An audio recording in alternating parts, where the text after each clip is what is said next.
Toco o terceiro sinal e abre-se as cortinas. Uma luz branca forte acende e ilumina o palco. Meus olhos brilham, meu coração pulsa forte, minha respiração aumenta. E um sentimento de felicidade enorme. É o teatro entrando na minha vida, a arte alimentando minha alma, é o palco virando a minha casa. Lá vem eles, lá vem elas, sagrados atores, lindos e imponentes, fortes e brejeiros, irradiando a criação. Comédia, drama, música e ação. Eles pegam na minha mão e me levam para o mundo da magia. Me apresentam Shakespeare, Nelson Rodrigues, Albi e tantos outros.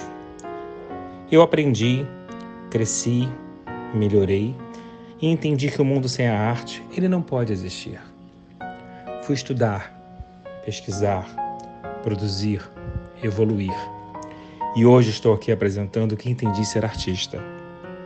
Viva comigo essa experiência e façamos juntos um mundo melhor. A arte salva, cura, educa e resiste. Muito boa noite, estamos começando mais uma edição do Ser Artista Pensamento. Como vocês sabem, esse podcast é oriundo do livro Ser Artista, que está há 5 anos entre os 100 mais da Amazon, que eu me orgulho muito. E você que está nos acompanhando pelo canal do YouTube e no nosso canal do Play, hoje nós temos 2 programas na nossa grade, que tem o Ser Artista Podcast e o Ser Artista Pensamento. O meu convidado de hoje é meu querido amigo e grande ator, Douglas Silva. Muito boa noite. Boa noite. E aí, querido? Que bom que você está aqui. Já soube que você não faz podcast, é isso? Então minha moral está relativamente alta. Tá muito, bem alta, bem alta. Acho que eu já declinei vários convites, assim, para ser entrevistados em vários podcasts. É porque acho que o momento de eu sentar conversar com a pessoa, eu tenho que ter uma troca, sei lá, ter tido alguma história, um link com a pessoa. E aí... O que eu acho muito bonito de você estar aqui, porque assim, a gente vive num país, né, Douglas, que 50% da população é preta, Sim. É mais, e a gente precisa de histórias inspiradoras. E você é uma história inspiradora, você é uma referência no nosso país. Isso é um orgulho, não só de ser seu amigo, poder trabalhar com você, mas poder fazer um pouquinho parte da sua história. É engraçado você falar isso, porque a minha esposa, Carolina, que você conhece, minha querida, ela fala muito sobre isso, né? Ela fala que eu tenho que contar mais a minha história, falar mais para as pessoas, né? Porque nem todo mundo sabe sabe de onde eu vim, mas não sabe como o meio, né? Sabe desse meu início e onde eu estou, mas não sabe esse meio aqui. Então eu quero começar do comecinho. Então vamos. Da onde você veio e aonde nasceu esse artista exatamente? Bom, pra quem não sabe, eu nasci na Zona Norte do Rio de Janeiro, né? No Hospital Geral de Bom Sucesso. Sou cria de uma favela chamada Kelson, que é no Complexo da Maré. Fica ali na Avenida Brasil, altura da Penha ali, Lobo Júnior, onde tem aquelas casas de marinheiros, sabe? Cefam, Lefam, tudo isso. Sou nascido e criado ali, e a minha infância, né? Até os 10, 11 anos eu passei ali, dividindo um barraco com mais 4 irmãos e uma mãe solteira, uma mãe solo, cuidando dessas 5 crianças e tendo que trabalhar, tendo que cuidar dessas 5 crianças e ter 2 empregos para poder sustentar, né? Essas 6 bocas, né? Contando com ela. Passei a maior parte da minha infância ali, né? Mas o sonho de ator já tinha ali ou não? Não passava pela minha cabeça, porque eu vim de uma família onde todos os homens, o desejo era seguir a carreira militar. Porque essa é a primeira profissão de quem mora na favela, pelo menos na minha geração, até minha geração. Até pela estabilidade. Né? Essa é a primeira profissão que você pensa, porque obrigatoriamente você vai ter que passar por isso, você vai ter que se alistar e vai ter que ver se você vai servir ou não. Então, automaticamente, todos os homens da minha família se alistaram e todos serviram. Então, o que eu tinha em mente era isso, eu vou servir, vou seguir a carreira militar. Só tinha que decidir se era na aeronáutica, se era no exército ou marinha. E aí, acabei não servindo, tá, gente? Já vou adiantando isso.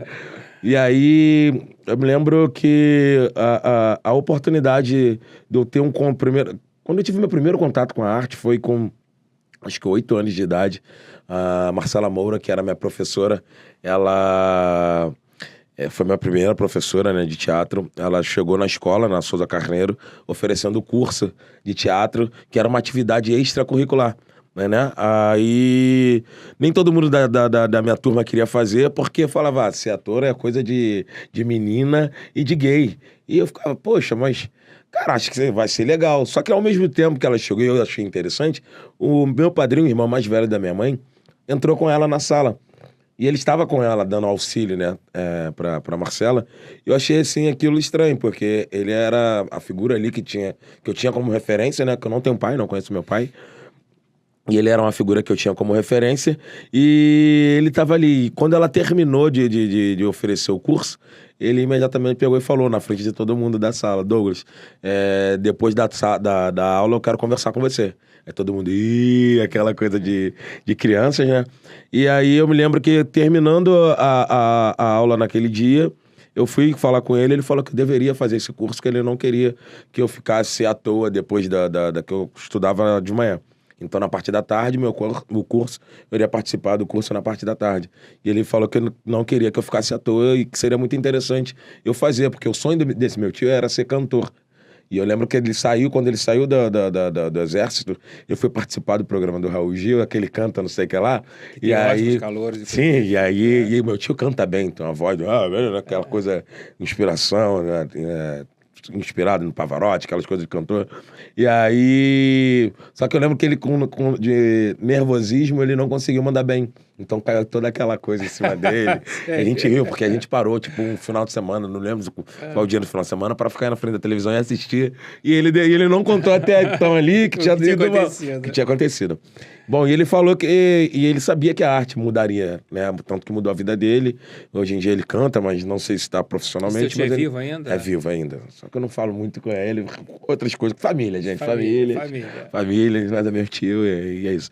E aí eu fui fazer o curso. Eu comecei o curso com... Acho que foi isso, 8 anos, assim, de idade, 8 para 9 anos. E me encantei com tudo, né? A gente montou... umas 4 peças, assim, amadoras, e eu acho que o que eu fiquei mais encantado foi com a liberdade que eu tive de interpretar várias outras pessoas e de montar todo o processo para montar uma peça. E de eu poder interagir com outras pessoas de outros lugares, de outras favelas, de outras comunidades. Eu lembro que, como era Teatro Vivo da Maré, era o slogan da gente, né? E aí, eu da Kelso, que era comandada por uma certa facção, eu tinha contato com outras crianças de outros lugares que eram por outras facções, e não tinha aquela rivalidade, porque a gente não tem nada a ver com todo esse movimento. Então era bem maneiro, porque a gente tinha livre acesso a vários lugares que a gente não poderia entrar se não fosse a arte, entendeu? E ali eu comecei o teatro e fui gostando. É lindo você narrar isso, né? Você vê a importância que Sim, a arte eu tenho tem toda... na transformação da sua vida e na vida de uma comunidade. Muito, muito. Me lembro que... E não foi fácil, né? Que quando eu comecei, o irmão mais velho da minha avó falou, não deixa ele entrar não, senão ele vai virar viado. E eu ficava assim, eu lembro de eu falar pra minha mãe, mas... Pô, eu quero tanto, mas eu vou virar viado por conta disso, mas qual o problema? Tô falando assim, que foi com esse termo, assim. Cultural. Eu lembro bem pesado, eu falei, caraca, até me arrepio de eu lembrar, eu ficava assim, falei, não, mas eu quero fazer, tem nada a ver.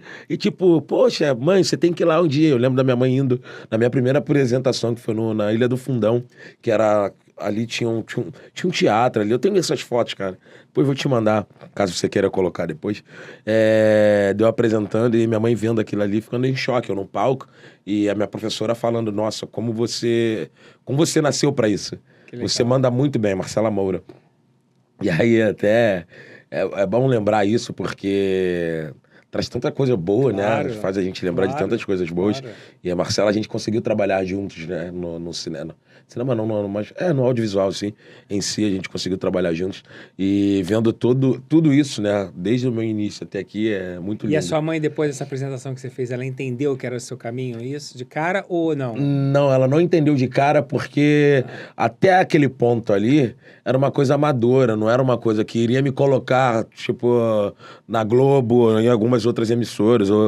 Só que quando a minha professora, ela ficou sabendo de testes pro filme Cidade de Deus, né, que estavam procurando no Brasil inteiro, acho que no Rio de Janeiro, no Rio de Janeiro inteiro, procurando artistas amadores pra compor o elenco do Cidade de Deus. Aí a minha professora imediatamente falou pra turma, só que ela falou, deixou bem frisado pra mim, bem direcionado assim, você tem que fazer esse teste. E foi uma coisa que, sabe quando bateu, quando o meu tio falou, você tem que fazer, não sei o que lá? Foi a mesma coisa quando ela falou, depois de 2 anos, 3 anos cursando ali com ela. Você teve dois padrinhos, seu tio e a professora, né? Eu tenho mais uma professora do que meu tio. Acho que era a obrigação dele, porque eu sou sobrinho dele. Sim. Então ele não vai querer vendo eu fazer coisas erradas ou indo para outro canto. Agora ela já não tinha essa obrigação. Então ela já via aquela coisa, sabe, muito mais o potencial, né, que eu tinha. E ela falou que eu tinha que fazer. Eu me lembro que eu tinha dificuldade para poder ir até o centro da cidade, porque eu morava na Kelso, ali na Zona Norte. Então, para poder me locomover até o centro da cidade, eu não poderia ir sozinho. Teria que ir com a minha mãe. Como minha mãe tinha 2 empregos, então, para ela poder ir, tipo, era maior... Eu me lembro que a gente, além de bancar as passagens, que a gente não tinha esse dinheiro, essa grana sobrando para poder, do nada, eu sair um belo dia, tirar minha mãe do trabalho dela, para ela ficar ali me assistindo o dia inteiro, fazendo aquele teste. E a gente deu jeito. A gente conversou com as patroas da minha mãe e compensou no final de semana. E aí fui lá fazer esse teste, ela foi comigo e eu tive que pedir esse dinheiro emprestado. Eu tive que pagar o dinheiro da passagem para minha mãe, eu pedi emprestado. Eu me lembro que eu ganhava sempre um dinheirinho da minha madrinha e da minha avó. Eram os finais de semana, ou eu ia para minha avó, ou eu ia para minha madrinha. Como ela era minha madrinha, me dava sempre um dinheirinho. Então, eu falava, peguei emprestado e fiz dívida com aquele dinheiro. Aí, contando com aquele dinheiro, e iria pagar mais na frente. E aí, fui lá fazer esse teste. E eu me lembro da primeira vez que eu fui lá, né? Da vez que eu fui, que eu conheci o Lamartine Ferreira, que é um grande produtor de elenco, e hoje em dia é diretor também. E aí, quando me deram o endereço, o telefone e o nome, eu falei, tá, Lamartine. Eu jurava que era uma mulher. Então eu cheguei, fui até que eu nunca ouvi falar de Lamartine, nome. Deve ser francês esse nome, Lamartine, deve ser, né? Origem pelo nome Lamartine, deve ser. E aí e ele é baiano, tá? E aí eu fui atrás, fui com a minha mãe no centro da cidade, na Lapa, ali na Fundição Progresso, pra fazer o teste. Cheguei lá, falei, cara, tem que procurar a senhora Lamartine, senhorita Lamartine, senhora Lamartine, senhora Lamartine. Eu lembro da gente subir, o elevador tava quebrado, a gente subia os 3, 4 andares, assim, ali da Fundição Progresso. E aí chegamos no endereço, eu bati na porta, que não tinha campainha. Aí uma pessoa abre, que era o Lúcio André, abriu a porta, falou, pois não. Aí minha mãe, fala, menino, que minha mãe tinha vergonha de falar, ainda tem. E eu pequenininho, um cotoco, agora eu ficar imaginando, realizando a cena. 9 anos, por aí. Realizando a cena, devia ser um cotoco, assim. Vim procurar falar com a senhora Lamartine. Aí ele imediatamente fez assim, já abriu um sorrisinho de canto de boca. Eu falei, tá debochando de mim, da minha mãe. Aí ele, calma aí. Eu falei, tá. Ele entrou, demorou um tempo e voltou. Ele com um outro senhor. Aí ele, pois não. Então, minha professora de teatro pediu pra eu vir aqui pra procurar a senhora Lamartine. Ele começou a rir, me deu um abraço. Ele, prazer, senhora Lamartine. E dali pra frente virou um amigão meu. A gente tem uma história, depois eu vou até passar isso pra gente não fugir da ordem cronológica. E foi ali que eu conheci, fiz o teste. Esse teste é muita gente, Douglas? Então, pra oficina, isso era pra oficina do Cidade de Deus. Dizem que foram mais de 2.000 pessoas passando por essa triagem. Uau. Então, e você sabe quantos foram os finalistas? Aí 2.000, depois 1.600, depois 800, depois então 500. Foi muito longo. Eu lembro de preparação, acho que uns 3, 4 meses assim, pra gente iniciar as filmagens, entendeu? O Fernando entra em que momento? Aí, logo agora, né, a próxima etapa. Passei pra isso. Bom, pra participar da oficina, eles nem falaram, porque eles não sabiam para quem iriam designar cada personagem. Então eles foram lá, tipo, buscando, porque imagina, existem vários projetos de teatro dentro do Rio de Janeiro, tipo, vamos supor, o Nós do Morro, que é uma referência, Sim, que é uma referência. Tinha o Afro Reggae, então tinha, sei lá, na Pavuna, tinha esse Meu Pequeno, tinha outro Complexo da Maré, então eram muitas pessoas e com várias idades. Então, para fazer essa triagem foi uma loucura, porque a gente encontrava todo mundo se encontrava e uma galera ia se perdendo, ele não passava de etapas, né? E o Darlan, você não conhecia ele? Não. Estava nesse processo. Quando eu fiz o meu teste, eu não estava com o Darlan eu conheci depois, né? Quando a gente foi fazer o Palace 2, que foi o... Eu achei que você tivesse conhecido ali. Não, então, foi ali como é que fala o primeiro episódio, quando você lança pra... É protótipo, não? No piloto. Piloto, isso. Foi o piloto para o Cidade dos Homens. Então, passei para essa oficina, minha mãe já não poderia me levar para fazer a oficina, só que eu já sabia. Geralmente não, a maioria das crianças que moram em comunidade já sabem andar no Rio de Janeiro. Sim. Se deslocam muito bem. E eu fazia muito isso. Saía da Penha, ia para Pavuna. Saía da Penha, ia para o Catete, que minha avó trabalhava no Catete. Então, para ir para o centro da cidade, ali na Lapa, não era difícil para mim, porque eu só pegava um ônibus ali da Avenida Brasil, qualquer ônibus. Você é sozinho com 9 Sozinho, anos. qualquer ônibus da Avenida Brasil ali, tá escrito Passeio, tá escrito Cinelândia, pode pegar que vai passar por debaixo da Lapa. Isso eu já sabia. Menos o 484, que era lá do outro lado da Penha, que ele não passava por ali, que ele ia pela terra por fora. E eu não pegava. E aí... E dava uma volta no fundão que eu não gostava. E aí passei sozinho, minha mãe com toda a confiança, não em mim, mas em Deus, né? Uma criança andando no Rio de Janeiro sozinho, indo pro centro da cidade, indo e voltando. Então fui lá, passei pro curso, né, do Cidade de Deus, a oficina do Cidade de Deus, e fui conhecendo várias outras pessoas. E o Darlan não conhecia ali porque a gente passou a ser de turmas diferentes. E depois de, sei lá, 2 meses, 3 meses fazendo ali a oficina, e aí eu descobri, né, que eu ia fazer o Dadinho no Cidade de Deus, porque eu entrei numa sala da produção e tinha um quadro branco, assim, gigantesco, assim, com o nome de vários personagens, assim, e ao lado... Carômetro, né? Carômetro, ao lado várias fotos. Não, várias fotos. Só que em alguns personagens tinham 3 fotos, em outros, sei lá, e no Dadinho só tinha minha. Eu lembro dessa... Era você. E eu me lembro de olhar aquilo ali, que eu fui falar com alguém e eu olhei aquilo ali, aí eu voltei a analisar a situação, falei, tá, no nome do cara só tem eu. Eu cheguei em casa e falei, mãe, eu vou fazer o filme. Mas que isso, meu filho? Eu vou fazer o filme. Mas como assim? Tem um montão de gente, você tá 3 meses fazendo... Não, mãe, na foto lá, de não sei o que lá, explicando tudo isso pra ela, só tinha minha. Não, filho, mãe, eu vou fazer, não sei o que lá. E ela, tá bom, deixa acontecer. E aconteceu, interpretando. E você só, nesse momento, você ainda era tudo um sonho, uma especulação, ou você falou assim, o ator, você tinha consciência, mesmo criança, que você queria ser ator, ou não? Você tava indo na onda. Eu tava ali na onda. Quando eu comecei a fazer a oficina do Cidade de Deus, e eu fiz o piloto do Palace 2 pro Cidade dos Homens, eu falei, tá, é isso que eu quero. Porque... No piloto do Cidade dos Homens, que eu vi a magia do set. Uhum. Do nada pegaram a gente, levaram a gente para a Cidade de Deus para gravar. A gente ficou uma semana gravando dentro da Cidade de Deus. Ainda tinha isso. Eu iria interpretar o Laranjinha. Eu não ia interpretar o Acerola. Então eu decorei Todas as falas do outro. Não, eu decorei as falas do Laranjinha e a do Acerola. E quando a gente chegou lá para gravar, o menino não tinha decorado do Acerola. Ele só tinha decorado a do Laranjinha. E aí a galera, tipo, caraca, o que vamos fazer? A gente não pode parar o dia tem que rolar no primeiro dia. Não pode, porque seria um outro ator. Ainda tem isso, seria um outro ator. E como ele era do juiz, ele era de um orfanato e não liberaram. E não foi ele, foi o Darlan, que iria fazer o Laranjinha. E aí queria fazer o Acerola e o Laranjinha. Falei, não, mas eu sei a fala do outro. Aí todo mundo assim, olhando a Cátia, e o filho lá, Martim também. Mas você sabe? Eu falei, eu sei. Você sabe? Eu falei, sei. Tá, então tá, vamos ensaiar essa aqui. Ensaiei fazendo a fala do Acerola e o garoto do Laranjinha. Quem te ensinou a decorar? Quem decorava com você? Não. Porque toda criança tem uma pessoa ali que fica fazendo um trabalho. Então, Ninguém? Como eu já disse, eu não tinha... A minha assistência foi diferente. A assistência que minha mãe pôde me dar foi totalmente diferente. Porque ela tinha outros filhos. Sim. Então ela não poderia ser aquela mãe de Miss que tá ali comigo batendo texto. Então eu decorava e eu sempre tive uma facilidade em decorar. Então as matérias que eu mais amava eram história, geografia, que é mais decoreba. Que bom. Então sempre tive essa facilidade. E eu acho que uma junção de toda essa minha experiência, dessa minha vasta experiência na escola, acadêmica, né? Mas te deu uma autoconfiança, né? Total. De alguma Então, maneira... eu vi que não era difícil pra mim.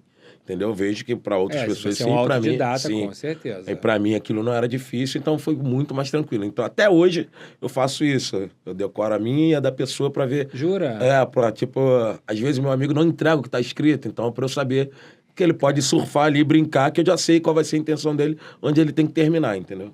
Que barato. E quando você faz o filme, quem entra para preparar você? O próprio Fernando ou foi a Fátima Toledo na época? Não, então, ali no início, era o Fernando e Kátia todos os dias nos ensaios ali. E eu achava que eles iriam preparar a gente, tanto que eu nem sabia que existia um preparador. Como a gente tinha muito contato com eles ali, que eles participaram em todas as etapas ali da construção do Cidade de Deus. E aí, quando corta depois de ser anunciado como o menino que iria interpretar o Dadinho, aí corta pra gente indo pra Gabinal, que é Jacarepaguá, né, Zona Oeste. E aí, ali na Gabinal, ali, tem eu me lembro que é uma garagem ali, eram muitos ônibus ali estacionando, e a gente era um pouquinho mais ali pra baixo, mas quase na esquina, assim, em um galpão, assim, gigantesco, e aí falaram, aqui vocês vão ficar 2 meses ensaiando. Aí já é a preparação, fazendo a preparação, 1 mês, não lembro, fazendo a preparação para Cidade de Deus, e aí onde eu conheci Fátima Toledo e o Cristiano Vort, que era o assistente dela na época. E Fátima sendo uma figura tão polêmica, com várias, cada um tem uma visão dela, como é que você guarda de você? Que memória você traz da Fátima para esse teu processo? Olha, cara, eu acho que ela foi super importante para isso, mas não falo que é o processo, é o melhor processo para fazer qualquer coisa dentro do audiovisual. Mas eu acho que ela foi super importante porque tinham pessoas que provavelmente não iriam conseguir atingir o nível de interpretação que precisava para aquele personagem. Eu posso dar exemplos aqui, o próprio Leandro Firmino, que é um cara doce. Se você sentar e conversar com o Leandro... Fez um bandidaço. Ele fez o Zé Pequeno. Zé Pequeno. Você senta e conversa com o Leandro Firmino, você fica assim, você fala, caraca, você tem certeza que vai ser o Zé Pequeno? Tipo assim, sabe? E o processo, acho que foi muito... Ele foi necessário para aquilo, sabe? Mas eu não colocaria esse tipo de preparação para fazer um filme da Turma da Mônica. Sim. Não há necessidade. Mas no seu caso, especificamente falando, você acha que ela foi decisiva? É difícil te dizer isso, entendeu? Porque eu acho que eu não precisava para chegar aquilo no meu personagem. Mas eu entendi que eu participava. Eu era tipo éramos uma célula e eu fazia parte daquela célula. Eu tinha que estar ali, passar por aquilo ali, entendeu? E você tá num set com o Fernando Meirelles pilotando. Você tinha consciência do que você estava vivendo ou não? Então, Fernando e Kátia, né? Eu fui tendo durante o processo, mas eu acho que ninguém também entendia que aquilo ali poderia chegar aonde chegou. Isso, acho que... Sabe aquela 1 em 1 milhão? Acho que foi isso. A cada 10 anos surge... Vem um filme com esse impacto. Vem alguma coisa assim, porque ninguém imaginaria o sucesso que o Cidade de Deus iria fazer, até onde... Você viajou pelo mundo com o filme? Eu não, porque eu era menor de idade, né? Então, eu menor de idade... Quem era menor de idade não tinha essa oportunidade. Então, quem já era maior de idade pode viajar, pode ir para Cannes, pode ir para... Tipo, vários lugares, sabe? Eu não. Eu lembro da galera voltando a falar, eu falava, putz, por que eu não pude ir, sabe? Aí, pô, eu sou o Tadinho, então, né? E não podia ir. Mas eu viajei muito com Cidade dos Homens. Depois que você foi, acho que o primeiro ator, não foi isso? Então, com Cidade dos Homens, eu fui indicado a um Emmy. Então, foi o primeiro ator indicado ao Emmy, não foi? Indicado ao Emmy. Como é que a tua mãe vê essa tua vida, Douglas, depois de passar por tudo isso que vocês vivenciaram? Olha, Marquinhos, a gente nunca conversou sobre isso, né? Jura? Minha mãe ela é de uma geração que tem uma dificuldade em comunicação. Minha mãe sofreu muito, né? Minha mãe foi mãe com 17 anos, 18 anos. Ela me teve, acho que com 18 anos. Então, foi mãe muito nova. Então, teve que aprender muita coisa com urgência. Então, a cada etapa que na vida dela ela deveria viver, aquela coisa que eu falo pra você, cada um tem que viver, criança tem que ser criança, adolescente tem que ser adolescente, e adulto tem que ser o adulto. Sim. Minha mãe não pôde viver essas fases, né?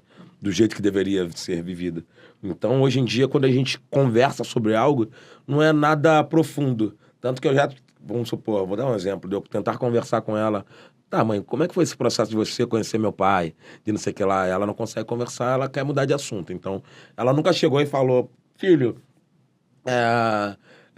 caraca, essa profissão, hein? Que doideiro que a gente passou, nunca assim, aprofundou. Olha, não chega. Mas meus irmãos têm noção, entendeu? Que já é uma outra geração. A minha irmã do meio, então, ela me chama quase o pai, né?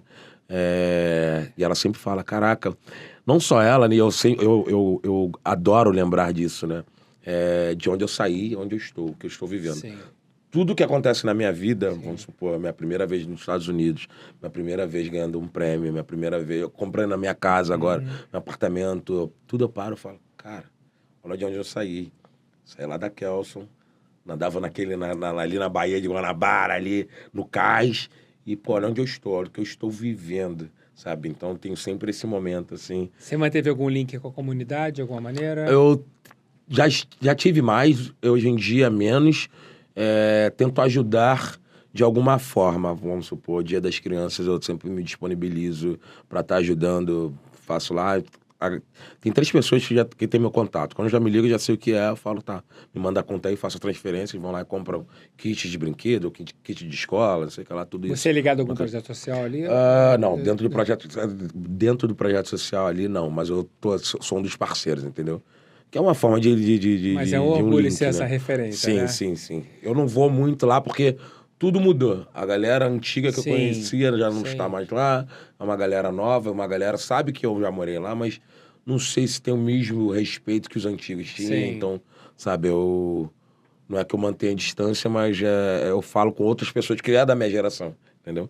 Aonde você manteve a tua formação escolar? Você conseguiu completar durante esse processo todo esse processo. Eu saí da Souza Carneiro, aí vivi morar na Tijuca. E aí saí da Souza Carneiro, fui para Afonso Pena, é um colégio público ali na Afonso Pena, na Tijuca, né? Ali na Barão de Mesquita, se eu não me engano. E depois dali, eu fui morar no Leblon, dividindo apartamento, que eu sou emancipado, ainda tem todo esse processo que eu acho bom contar, mas eu vou contar depois. Fui morar aí no Leblon e automaticamente fui para uma escola particular, que é o CEL, Centro Educacional da Lagoa. Sim. Aí concluí toda ali, meu ensino médio, meu ensino fundamental, meu ensino médio, ali no Mas CEL. tudo já por conta própria? Tudo já por conta própria. Você pagando a tua Sim, escola? eu pagando a minha escola. Com o trabalho de ator, com o meu trabalho porque de você, ator. Cidade dos Homens foi logo depois, né? Foi logo depois, isso E aí aí. você Demorou conseguiu acho que 2 anos, assim, no máximo, depois do Cidade de Deus lançado pro Cidade dos Então, Homens. na verdade, acabou a Cidade de Deus, você já tinha uma profissão que você Já queria. tinha. Então, foi isso que amenizou a importância que eu tinha de poder viajar com Cidade de Deus. Eu falei, tá bom, não vou viajar com Cidade de Deus, mas eu tô aqui fazendo o Cidade dos Homens, entendeu? Então, ali você já tinha a profissão Já estabelecida. tinha. Uma coisa curiosa. Só que, desculpa, foi até bom você falar isso. Eu já tinha uma profissão estabelecida, mas a todo momento, a cada entrevista, eu sentia que as pessoas ou apostavam que eu iria me dar mal ou que eu não merecia estar naquele lugar. Por quê? Toda entrevista tinha uma comparação que faziam comigo e com o Darlan, que era do menino... Ai, cara... Nossa, lembro muito. Ai, calma. É igual o... Ai, o nome fugiu. Ai, Marquinhos, me ajuda. Na televisão? Na televisão, que fez o filme, e aí o menino teve quase o mesmo processo que todos, depois foi preso, foi morto. Aquele do Pichote? Pichote. Tá. Todo momento, todas as entrevistas, em qualquer entrevista, eu falava, gente, mas... E ele era de uma geração bem antes da minha, eu nem... Cara, eu fui ter contato com a arte. Na verdade, a arte foi entrando na minha vida. Não parei. Quando você fala as pessoas, já existia um preconceito da sociedade achando que você... Falar o preconceito já beira... calma aí, cara. Não tá apelando. Eu falo, não. As pessoas iam me entrevistar, falavam sobre... e aí, qual é o seu maior medo? Eu falei, caraca, tá, beleza. Aí respondi, você não tem medo de você ser igual, não sei o que lá, o Pichote? Eu falei, cara... Eu tive que aprender, tive que estudar para saber quem era o Pichote. Falei, cara, por que ficam falando isso? Eu entendi a história dele, mas cada indivíduo é um indivíduo. Claro, cada trajetória. Entendeu? E aí eu ficava assim, eu falava, cara, mas por que todo mundo bate nessa mesma tecla, sabe? E aí, não sei se é a preguiça do profissional ali, de tipo, cara, vou fazer uma pergunta melhor, não, sabe? Não vou fazer um comparativo. Imagina eu pegar um ator... Sabe que eu acho que eram outros tempos. Hoje, né, a gente tem essa democratização e a diversidade, botou todo mundo, graças a Deus, numa mesma esfera. Antigamente era muito difícil pessoas da periferia terem esse acesso. Sim. Era muito mais raro. E eu acho que era tudo mais difícil nesse aspecto. Né? Tem uma coisa muito interessante em você, me corrija se eu estiver errado, porque eu não convivo no particular tanto com você, mas você traz uma coisa muito interessante que a Zezé Mota tem. É um DNA da felicidade. Sim. Você, quando narra uma história, né, em uma história com dificuldade, vem de uma família muito pobre, na comunidade, mas você traz uma leveza na forma de contar e na forma de posicionar. O que eu acho muito bom, você não se vitimiza em nenhum minuto, sabe? E eu gosto quando a pessoa coloca assim, a tua intuição falou mais alto, você foi à luta construir a tua história. Sim. Você é assim na vida, não é? Sim, eu sou assim a todo momento. Parecido da Zezé, porque a Zezé é assim. Eu sei, eu trabalhei com Eu ela amo e de paixão. ela é um amor, um amor. E, cara, eu acho que foi um meio que eu aprendi a lidar com as coisas, sabe? Eu acho que eu já tenho tanto sofrimento, já tive tantas histórias, tantas perdas, sabe? Desculpa. Tantas perdas, eu acho que pra eu contar sobre um assunto, eu não preciso estar ali melancólico. A não ser que eu queira, mas eu não quero isso. A pessoa entender, tá, ele tá contando sobre aquilo ali, mas ele já superou. Eu acho que é o mesmo assunto quando fala sobre paternidade. Eu lembro que eu superei a ausência paterna na minha vida antes de eu começar o lance do teatro, né? Muito novo, ou seja, sei lá, com 6, 7 anos. Eu percebi que eu não tinha pai. Então, dentre ali, os meus amigos, eu era, acho que o único, assim, que não tinha pai. Que no dia dos pais não tinha um lugar pra ir. Tipo, um ia pra casa do padrasto, o outro tinha o pai. O pai, não, o pai tá vindo me buscar. Ou vou ali pro meu tio, que é não sei o que lá. Eu não tinha isso. E eu lembro desse dia que eu chorei pra caramba, mas ao mesmo tempo que eu chorei, não demorou muito. Eu enxuguei minhas lágrimas assim, fui pra casa Mas isso fez você ser esse pai presente que você é? Não sei te dizer, não consigo. Tem certas coisas que não dá pra explicar, provavelmente sim. Tem a ver, né? Se fizer um estudo aí psicológico, sei lá, sobre isso, deve ter a ver, mas eu não sei se te dizer se isso tem a ver com essa minha vontade que eu tenho, esse meu zelo que eu tenho com as minhas filhas. Acho que é o amor também, né? Acho que o amor acho que faz com que a gente faça várias coisas. Tem gente que faz besteira. Em nome do amor, a gente faz coisas boas. Você mudou a vida da sua mãe nesse processo? Eu mudei a vida da minha mãe, só que chegou um momento que eu peguei e falei, calma aí, mãe. Pra gente não trocar os papéis. Minha mãe tá na segunda casa dela. Você deve ter virado o pai da sua mãe. Entendeu? E aí eu vi que... Falei, tá, eu tenho que viver a minha vida também, porque... Quando eu casei, aí minha mãe entrou naquele lance do ciúme com a nora, dididi, achando que a vida dela iria mudar, porque até então, antes de casar, cara, eu ficava ali... Eu era o pai da minha mãe. Era isso. Então, toda a responsabilidade que um pai tem que ter com o filho era a responsabilidade que eu tinha com a minha mãe. E ali, depois que eu casei, eu passei a ter menos, cada vez menos. Aí, nessa última casa, eu falei, mãe, calma aí. A senhora mora praticamente sozinha, mora com meu irmão trabalha. Eu não posso estar todo mês bancando vocês pra você ficar em casa fazendo nada. Ou pro meu irmão ficar pulando de trabalho em trabalho, porque tá ali, pode me ligar. Até porque a nossa vida também não tá ganha, né? Não tá ganha, ainda tem isso. A gente trabalha muito. Nossa, tem que...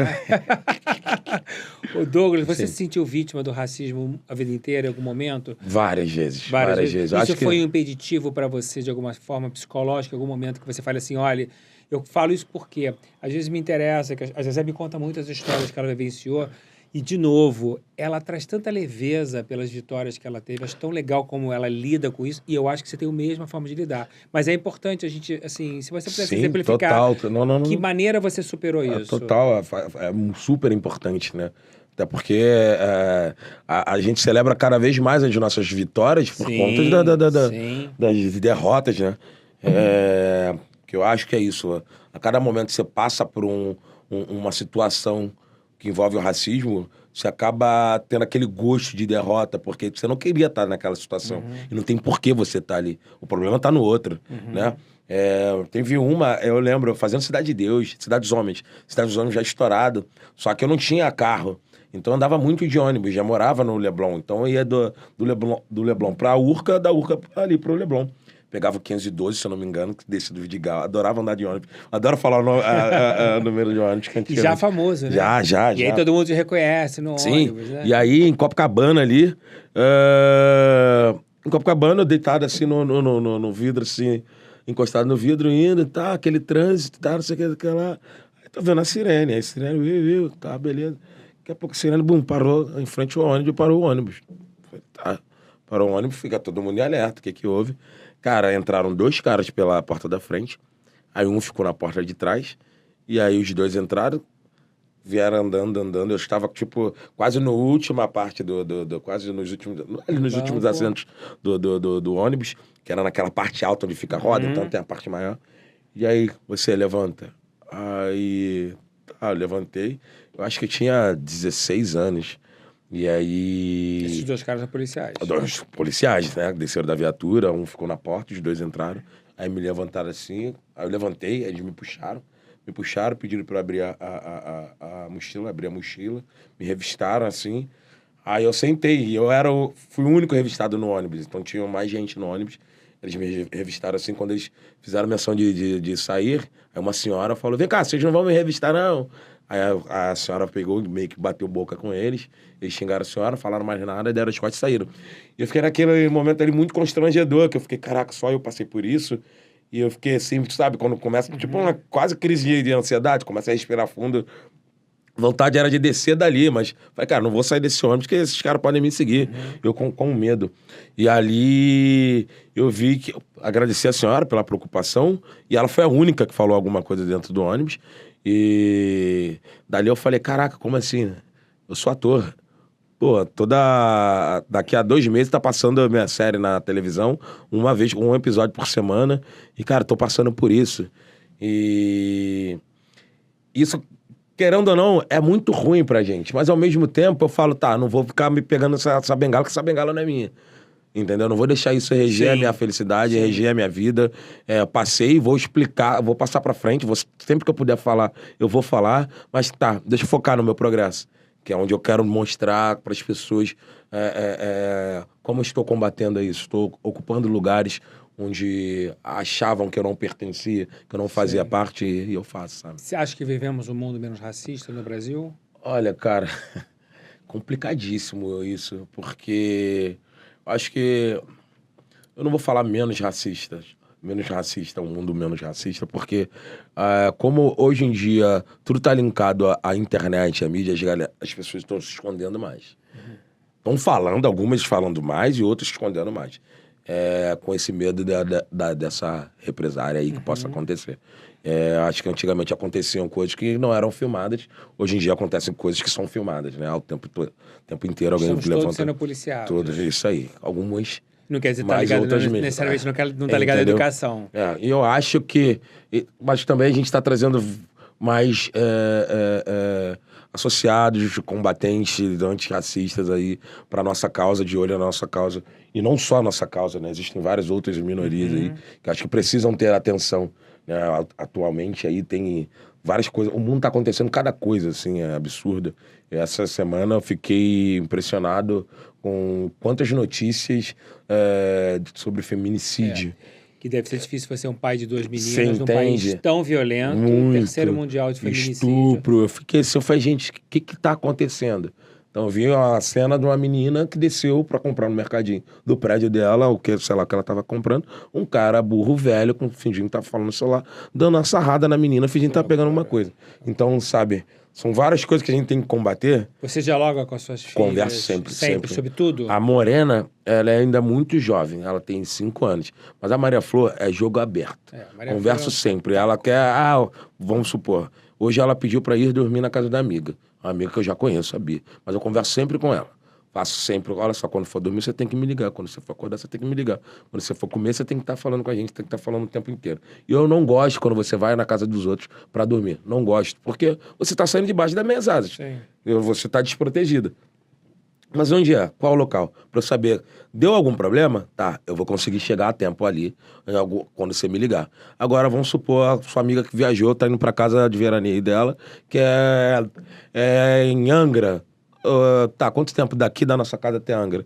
Então, ou seja, pra eu chegar até lá, eu vou demorar esse tempo. Então já é pior. Eu prefiro que você não vá. Então são coisas que eu vou pontuando pra ela e ela vai entendendo ao longo do processo. Por quê? Também é difícil ser adolescente e tá ali recusa das coisas, sabe? Eu não poder viver. Né?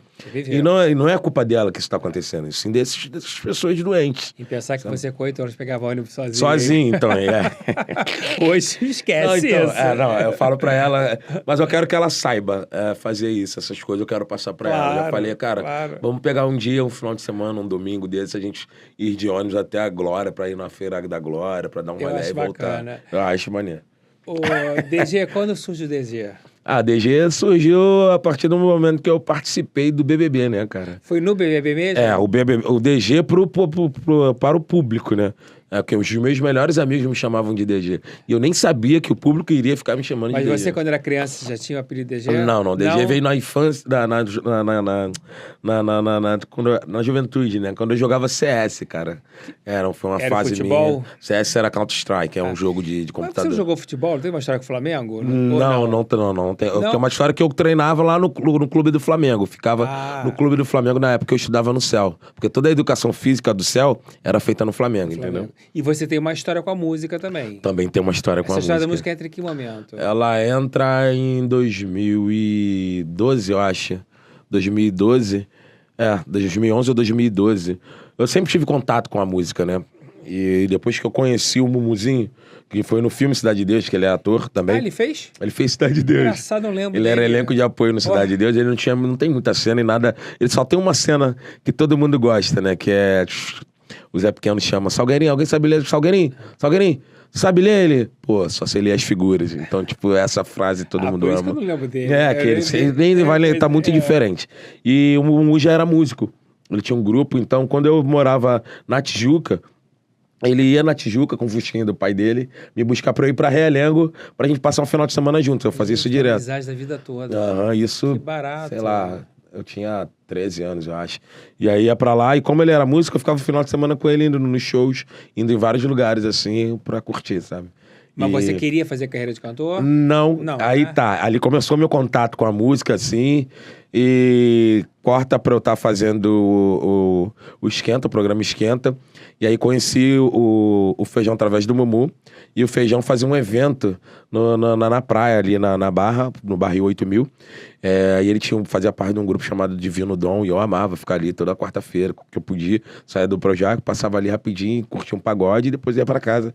E aí um belo dia ele quis montar um projeto chamado Sou Mais Samba.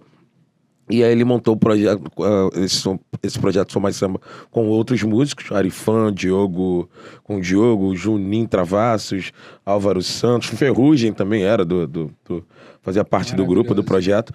E aí o projeto era o evento. E aí, só que aí, tá, mas quem vai tocar? Não, a gente já tem um grupo aqui, o próprio Divino Dom. E aí eu lembro do Xande falando que, pô, cara, seria maneiro, hein? Se vocês montassem novamente Sou Mais Samba, pra não sei o que lá, não. Aí eu falei, cara, eu posso participar, então? Posso fazer parte do grupo? A galera meio que olhou assim, tipo, que eu não era músico, né? E aí, tá, se você quer. E aí aquilo foi evoluindo. Além de músico, eu comecei a cantar, tive que fazer aula de canto. Quando fui ver, a gente estava gravando já um DVD. Um DVD na Fundição Progresso. E aí um DVD que custou um dinheirinho, uns Então 800. vocês fizeram carreira mesmo? A gente fez carreira. A gente ficou uns 4 anos aí, cara, viajando com o grupo, bastante tempo. E a carreira de ator nesse período foi paralela? Ela foi paralela porque nesse período eu estava fazendo o Esquenta, então era uma coisa mais tranquila. E o Esquenta te popularizou a beça. Muito. E provavelmente muito. alavancou a venda do show. Também. Porque todo domingo aquele programa estava ali na grade durante o ano. Quem te leva pro Esquenta? A Regina me leva pro Esquenta a partir de um convite. Já tinha uma amizade com a Regina? Já tinha. Então, conheci a Regina na primeira temporada do Cidade dos Homens. Depois que a gente fez Cidade de Deus, a gente ficou fazendo oficinas. A gente ficou, tipo, um ano ali sem fazer nada. Sem trabalhos, né? Então, esperou o filme lançar, o filme lançou. E a gente ficou ali esperando. E aí, o que a gente vai fazer agora? Fomos lançados, fomos ao cinema, tem viagem, e aí? Trabalhos, e aí, não tem? O que vai ser? E aí, durante isso, eu descobri que a gente ia começar a fazer a preparação para a série Cidade dos Homens. E aí fizemos a preparação para a série Cidade dos Homens. A primeira temporada de Cidade dos Homens tem 4 episódios. E cada episódio era um diretor dirigindo. Então teve um da Kátia Lund, teve um do Fernando Meirelles, teve um da Regina Casé, foi aí que eu conheci a Regina Casé, e um outro, se eu não me engano, foi do César Charlone. E aí, que é a Coroa do Imperador, que tem aquela cena icônica dele explicando a Batalha de Trafalgar, bem irada. A Coroa do Imperador é o nome do episódio. Foi muito maneiro fazer isso. E aí, eu conheci a Regina nesse período. E automaticamente a Regina, com aquele jeito dela querendo abraçar a Mãezona. mãezona. Inclusive, ela queria me adotar, cara. Perguntou até pra minha mãe se ela podia me Você adotar. pra ficar tava lá. com 15 anos? Não, menos. Menos Marquinhos. ainda? Tem uma foto com a Benedita novinha, assim, Caramba, no set aí, ela. gente, é uma história de vida. De vida. Que É muita bonito. coisa pra... Que bonito. E aí, devia ter uns 13 anos, 12, 13 anos. E aí, fomos ficando amigos, e aí eu saio da Tijuca, me emancipo, vou morar no Leblon, que é perto da casa dela, e aí a gente só Aí te abraça se juntou, mesmo. me abraçou Virou família. mesmo, virou família. E o Darlan ainda chegou a namorar a Benedita nessa época, então o Darlan morava comigo, né? A gente dividia apartamento, eu, o Darlan e o Almir. E aí a gente se via praticamente todos os dias, entendeu? E você, no Esquenta, você acha que botou você em um outro patamar? Cara, colocou, acho que tem as duas primeiras. O Esquenta ele foi bom do início ao fim, tá? Era Agora maravilhoso. eu vou falar por mim sobre o que eu fui convidado pra fazer ali, que era pra ter algumas sketches ali dentro do programa, junto com o Mumu. Então. Você que leva o Mumu também ou não? Eu que levo o Mumu. Acho que a maioria ali do elenco ali, preto, eu que levo porque são meus amigos, né? E eu falo, quero apresentar, e eu apresentei pra Regina, que eu lembro dela falando... A gente fez o Papai Noel, existe um especial de fim de Final ano, de ano, eu com lembro. o Exalta Samba. E ali ela tinha me convidado pra fazer o esquenta. Eu falei, caraca, tá bom. Beleza. Ela, cara, eu queria muito que você me apresentasse seus amigos, que eu quero gente preta dentro do meu programa. Porque eu quero que Ela esse sempre espaço... batalhou por esse espaço, sempre. né? Sempre. Muito legal isso, né? E aí eu falei, tá bom. Aí eu fui indicando nomes assim. Tanto que eu tenho até amigos que agradecem até hoje porque eu indiquei, mas não passaram. Mas, pô, que bom que você lembrou. E aí eu lembro de eu estar falando o nome do Mumu, falei do Luiz Otávio, falei de um montão de gente, assim. E aí não sabia se iriam passar ou não, né? Porque eu não sei quem mandava, apesar do programa ser da Regina, mas não sabia se era ela ou se ela queria participar desse processo. E aí, creio que sim, porque foi um pedido dela. E aí consegui, o Mumu entra no E acho que esquenta. nem vocês imaginavam o resultado, porque vocês tinham um processo de improvisação muito grande, né? Muito. Vocês foram crescendo no Isso aí. programa. Então, e aí acho que na tava terceira... roteirizado, então, né? não estava. Uma coisa ou outra. E aí na terceira temporada as sketches foram caindo, porque tinha a minutagem do programa, então tudo que caía... essa cena deixa pro final. Aí já não vai entrar, não vai poder, a gente grava em outra semana. Aí foi diminuindo e todo aquele... Eu estava ali no programa, mas eu não estava fazendo... Sim. Exercendo ali a minha função, que era atuar, sabe? E é isso, mas pô, o programa é lindo do Lindo, eu início acho ao que foi fim. um marco Eu na tua amo. vida. Foi. Acho que de Você- muita gente. E Muita era num período que gente. a gente não linkava tudo à internet. Né? Acho que o que a gente tinha ali era um Facebook e um YouTube. Então, tanto que Tinha a rede galera, social, os youtubers começaram ir ali, o Whindersson indo no programa, novinho. Eu imagino o Esquenta com a força do mundo digital hoje. Você entendeu? Ia ser uma Um explosão. boom.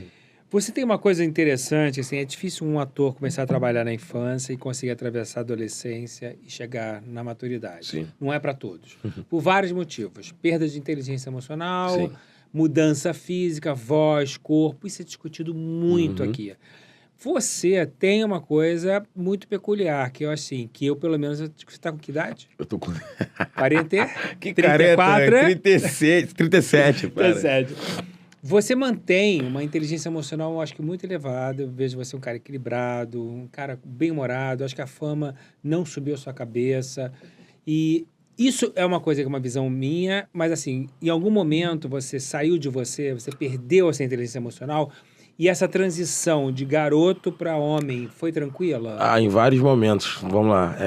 Acho que a minha origem, ela me ajudou muito, né? Como eu disse aqui no início do nosso papo. Todo lugar que eu chego, um lugar importante, eu lembro do lugar que eu saí. E aí... É um filme a minha que vem o origem, tempo todo. Vem. Tô em tal lugar. Eu me lembro eu em casa, toda conquista, até melhor assim. Toda conquista que eu tenho esse momento. Eu falo, caraca, o Buiú da Kelsey, que era o meu apelido, né? De infância. Tá aqui, tá vivendo isso, tá fazendo isso, tem isso. Mas nem sempre foi assim. Tem momentos que a gente tem aqueles rompantes, porque é isso, né? Somos isso aí, seres humanos, eu não sou um robô. Eu vou contar um episódio aqui. Lembro que aí tá, que bate no processo da minha emancipação. Eu tava trabalhando muito, fazendo preparação para Cidade dos Homens, e aí, trabalhando, e teve um passeio na escola, e eu queria muito ir. Ia pedir um dinheiro pra minha mãe. O dinheiro que era meu. Fui lá, pedi, mãe, preciso de, acho que era 50 reais, 100 reais, 50 reais, pra pagar o passeio da escola, vai todo mundo, nananana. Minha mãe, não tem. Eu falei, como assim não tem? Se eu sei quanto que eu ganho, eu assino lá o contrato, eu vejo o Ela contrato. administrava a tua grana? Ela que administrava a minha grana, porque eu era menor de idade, então eu sei quanto que eu ganho pra cada episódio. E não ganhava pouco, ganhava bem, uma quantia assim, tipo, boa. E eu fiquei, cara, como assim eu não tenho? Ah, não tem? Eu falei, não tem essa de não ter, não ter. E aí eu falei, tá bom, não tem? Beleza. Tô eu lá, uma semana, eu peguei, falei, ó, não vou gravar mais, a partir de hoje não gravo mais. Falei pra todo mundo lá da coisa. Todo mundo, como assim? Eu não vou gravar mais. Aí peguei e saí. Saí, fiquei uma semana sumido, assim, as pessoas falando comigo no telefone. Eu falei, eu não vou gravar mais. Porque eu tô trabalhando, eu ganho dinheiro e não tenho dinheiro pra fazer o que eu quero, porque eu tô trabalhando. Não tem porquê. Você tinha que idade? Acho que 14 anos, sei lá. 14, 15 anos. Boa Mas o que houve? Eu falei, eu não vou. E aí eu consegui trazer uns olhares pra minha situação ali. E ali iniciei o meu processo de emancipação. E nada mais justo do que eu administrar meu dinheiro, já que eu estava produzindo, eu que estava Sua mãe fazendo. entendeu? Minha mãe, acho que até hoje ela não entendeu o que foi isso, porque eu acho que eu, na situação dela, com o nível de estudo que ela tem, também não entenderia, ia demorar para entender. Tanto que a gente nunca conversou sobre isso. Entendeu? É uma coisa que provavelmente deve doer, bater nela de uma forma. Você nunca fez análise? Não. Não? Mas fiz atendimento com a psicóloga, mas nunca fiz análise. Até porque quando eu chego num processo, quando eu inicio, já estou na segunda, terceira. Ela fala que quer saber sobre a história do meu pai, eu não consigo falar. Esse é o problema de quem faz análise. Eu faço análise. Então. Eu sou o rei dos porquês. Aham. Tudo tem porquê, tudo tem Isso que aí. ter Aham. lógica, da onde vem, pra onde vai. E aí pergunta sobre a história do meu pai, eu falei, não tem o que falar. Ali é um livro em branco que eu não sei o que escrever. Então, esse foi um dos momentos que eu tive esse rompante, mas também... E aí, Mas eu acho que foi por uma boa causa, Sim, tá? aí eu tive acesso à minha grana. Que aí boa o juiz, causa. qual é o nome dele? Ciro Darlan. Ciro Darlan. E eu acho que essa lei dos 60-40 foi criada por mim. Por você? Que legal. Por conta dessa minha situação. Que ele, a partir de hoje, então, vai ter isso, isso e isso. Vai ser toda a grana, 60% vai para sua conta, tá? Você só vai poder mexer a partir dos 18 anos. E a outra 40% você vai poder viver. Foi ótimo. Foi ótimo, mas mesmo assim eu tive medo, que eu vivi. Soube usar o dinheiro ou não? Então, sim. Porque eu sempre falava, tá, tenho esse meu 60%, isso aqui é pra eu viver, então deixa eu viver. Mas você teve algum momento assim, pô, não, eu sou o Douglas Silva. Não, isso não nunca passou. bateu, porque eu sempre tive medo de, tipo, do que poderia acontecer.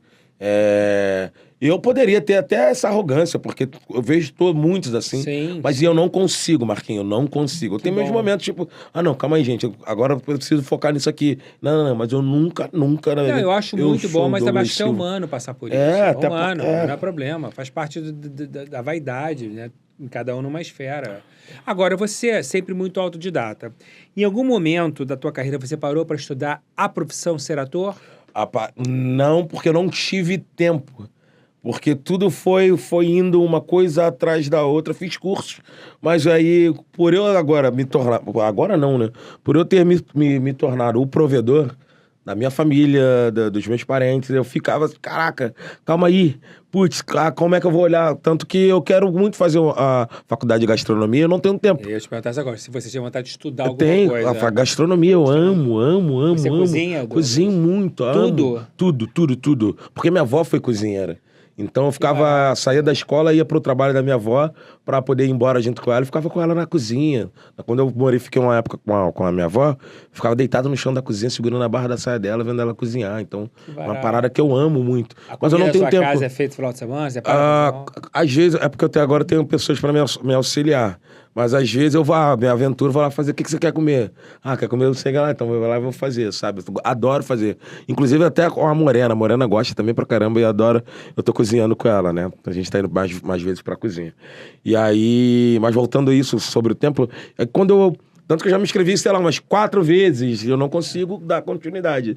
Porque ou surge um projeto que eu tenho que viajar, ficar fora. O próximo Masterchef Celebridade do que tá. Seria legal, hein? Nem eu sabia que ele cozinhava desse jeito. Seria legal. Douglas, você engrenou no cinema, você fez o ônibus 174, né? Ensaio Participei lá. Participou. Os filmes todos, de uma certa maneira, muito ligados ao mundo preto. Sim. Né? A gente está vivendo um momento de cinema muito bacana, né? Um mundo inteiro de olho na gente, com boas histórias. não só pelo sucesso do Agente Secreto ou pelo Ainda Estou Aqui. Que filme hoje você gostaria de fazer, você vindo do cinema, com o sucesso que você teve, mas que não estivesse ligado ao mundo preto diretamente? Você tem algum sonho, algum projeto que você já pensou em fazer no cinema assim? Ou você está deixando a vida te levar? Não tô deixando a minha vida me levar, tenho sim interesse, mas eu não tenho como não falar do meu universo. Acho que as nossas histórias têm que ser contadas pela gente.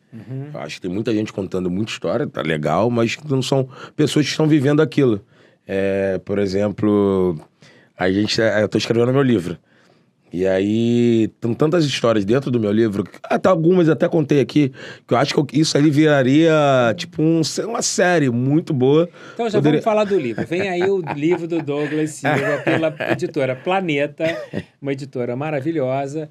O Douglas, logo depois que estourou no Big Brother numa outra esfera, vamos falar esse episódio aqui, a Planeta fez uma proposta exatamente pela linda história do Douglas e achar que o Douglas é uma referência de inspiração, principalmente para os jovens pretos do Brasil. Queria que você falasse, então, o que é o livro e qual é o objetivo do livro? Então, o livro ele tinha o objetivo de falar sobre a paternidade, né? Como é essa minha presença na vida das minhas filhas, e ao mesmo tempo eu não tive essa presença paterna na minha vida. Só que não tem como eu começar a contar um lancinho da minha história sem sobre a minha paternidade, sobre a minha vivência com as minhas filhas, sem falar sobre o meu passado. Então o livro foi tomando um corpo assim que fala sobre a paternidade, mas fala sobre, caraca, por tudo que ele passou, mesmo assim, ele não deixa de agir assim. Ele não deixa de ser essa pessoa. Muito bom. E aí... Você não transfere as frustrações para o outro, nem um minuto, né? Então, eu acho que... meus irmãos também. Eu tenho um irmão mais velho, ele é pai. Eu acho que a gente não transferiu isso para os nossos filhos. Eu vejo meu irmão muito presente na vida dos meus sobrinhos, da minha irmã também. Nenhum pai. Minha mãe teve 5 filhos, os 5 de pais diferentes, e ninguém nem registrou as crianças, né? Mas ao mesmo tempo... é muito difícil, Douglas. Vou chegar aí. E ao mesmo tempo, a gente não deixou isso transferir para os nossos filhos, tá? Então, eu só tenho menina. Então, eu acho que o cuidado, né? Eu estava falando isso agora com um motorista de aplicativo. Ele falou, caraca, deve ser difícil a gente não saber andar na rua 10 da noite com medo. A gente não sabe o que é isso. E toda mulher que anda na rua sozinha, olha para um lado e tem um medo. Sim. Tipo, tem certas coisas que a gente não vai entender. Desculpa. Tem certas coisas que a gente não vai entender, que é só o universo feminino que vai entender. Porque você, a qualquer momento, você pode chegar um maluco, te dar um soco, te sequestrar, te puxar para um banheiro, fazer... Então, ser pai de menina é difícil a esse ponto, porque você tem que falar, tem que estar sempre falando sobre essas possibilidades para sua filha. Só que chega um momento que ela já fala, caraca, meu pai é chato. E não é que eu seja chato, é que eu tô preocupado e que tudo pode acontecer. A gente vive... Você é mais preocupado que a Carol? Não, a Carol é igual, só que eu tenho acesso a mais coisas, sabe? E eu, por ser homem, vejo a cada atrocidade, eu falo aqui, ó, olha isso aqui, me assusta muito. Falo, olha isso aqui. Aí a Carol fala assim, caraca, sério, eu acho que eu tenho mais maldade, sabe? A Carol não tem tanta maldade, assim, mais malícia. Você sempre quis ser pai, fazer essa família, ou foi uma coisa que... Não, tudo foi acontecendo, Marquinhos. Acho que... nem namorar, cara. Eu não era de namoro. Eu era, tipo... eu sou quase um espírito livre, cara. Eu não era de namorar. Eu tinha um pacto com os meus amigos que, tipo... Eu, Darlan e Almir... Ó, ninguém vai namorar, hein, cara. Vamos só sair, surfar. Eu surfava, né? Tinha uma vibe surfite. Então, pegava a Paraty dele, jogava as pranchas em cima do carro. A gente ia pro sul. Passava um mês no sul, de férias, aí voltava. Livre, aí né? Passava em maresia, livre. Então, ali corta pra eu conhecendo, curtir a Zona Oeste com o Mumu, conheci minha primeira namorada, e aí eu meio que saio dali da casa da gente, que eu e meus amigos, vou pra casa dessa minha namorada. Foi lá que eu fiquei uma semana, tipo, isolado do trabalho. Tá, corto, a gente se separando, e eu, caraca... não posso voltar pro meu apartamento, que eu tinha um apartamento em Copa que eu comprei com 60% do meu salário, dia quando eu tive acesso, que estava alugado, aí eu não podia, eu falei, não tem onde ficar, corto pra eu estar morando com a minha ex-sogra, aí conheço a Carolina, e aí quando eu vejo, a gente tá juntos, se prometendo casar, e aí Fomos pra O que casa. a Carolina tem que mudou esse espírito livre? Cara, eu acho que foi a verdade que a gente teve ali, né? Naquele início. Ela começou a conversar comigo de uma forma que ninguém conversava. Ela é muito franca. E ela não é nem questão de franqueza, ela analisava a situação e falava, cara, por que você tá morando na casa da tua ex-sogra se você tem apartamento? Pede seu apartamento de volta. Ou por que você não vai morar com a sua mãe? Eu explicava toda a minha situação com a minha mãe. E eu nunca parei pra pensar nisso. Só deixava aí, sabe? Beleza. Pô, já morei 6 meses com um amigo de rua, pô. Amigo de pagode. Fiquei morando 6 meses na casa dele, como se nada tivesse acontecido. Eu. Não, vou gravar, vou não sei o que lá. Se Tava adapta morando. muito fácil, né? Muito.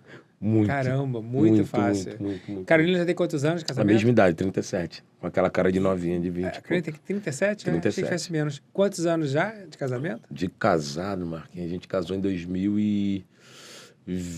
Calma aí. 2008 a gente casou. Então a gente tem 18 anos de Bastante casado. tempo. E quer ampliar a família ou não? Queremos. Quer? Uhum. Eu queria sempre... Você quer ser pai de menino? Quero entender como é que é essa experiência, mas vou parar no terceiro. Se for menina, lindo também pra caramba. Se for menino também vai ser irado, porque eu já tinha 2 filhas, né?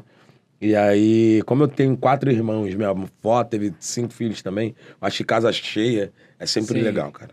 Entrando no mundo do streaming, tem uma série tua, você tem uma sequência bacana, e eu quero que você falasse assim, um pouquinho sobre cada trabalho, que são trabalhos que eu quero deixar registrado. Uma série Samantha que eu adoro.